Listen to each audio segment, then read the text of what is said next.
Hi, I'm gonna read the section of on time in the transcendental aesthetic. This is a issue that's it's basically the grounding axioms of time and space that lots of people in philosophy understand today.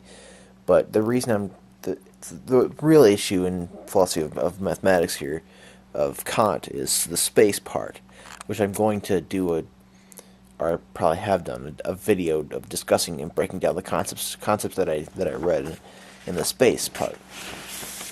But I would like to read just the 1 through 5 things in the time section. I'm not going to read the elucidation or the conclusion. Time is not an empirical concept that is somehow drawn from an experience. For simultaneity or succession would not themselves come into perception if the representation of time did not ground them a priori.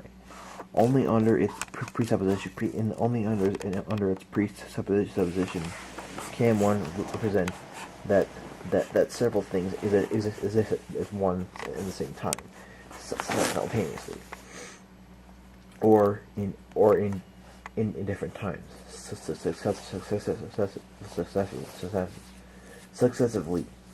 Jeez. Okay. Time is a necessary representation that grounds all intuitions. In regard to appearances in general, one cannot remove time, though one can very well take the appearances away from time. Time is therefore given a priori.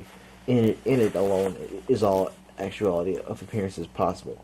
The latter could always disappear, but time itself, as the universal condition of the possibility, cannot be removed. 3. This a priori necessity also grounds the possibility of apodictic principles of relations of time, or axioms of time in general. It has only one dimension. Different times are not simultaneous. Simultaneous. Jesus. I need to stop and make videos later. Jeez.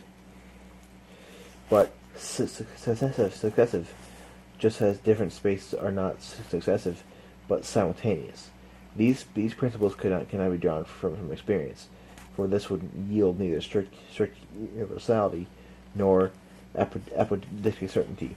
We would only be able to say this is what common perception teaches, but not this is how matters must stand.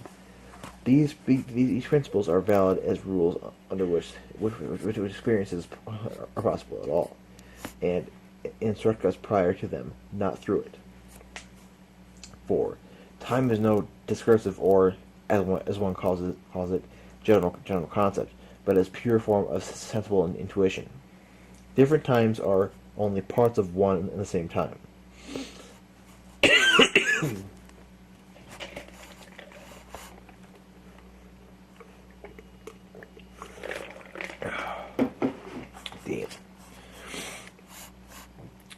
Different times are only parts of one and the same time. That representation, however, which can only be given through a single object, is an intuition. Further, the proposition that different times can be simultaneous cannot be derived from a general concept. The proposition is synthetic and cannot arise from concepts alone. It is therefore immediately contained in the intuition and representation of time. 5. The infinitude of time signifies nothing more than that every determinate magnitude of time is only possible through limitation of a single time grounding it. The original representation's time must therefore be given as unlimited, but where the parts themselves in every magnitude of an object can be determinately represented as only through limitation. There the entire representation cannot be given through concepts. For them, partial representation proceed, but their immediate intuition must be the ground. So here he's basically saying that space is simultaneous. We have different spaces all in one space, but we have different spaces that are simultaneously existing. But in time, we have each time is successive times. Every single time, every single part of time is not simultaneous like space is, but it's successive. The parts of space they're not successive at all. They're all simultaneous. And then he's saying that he's talking about how time is also a pure intuition. So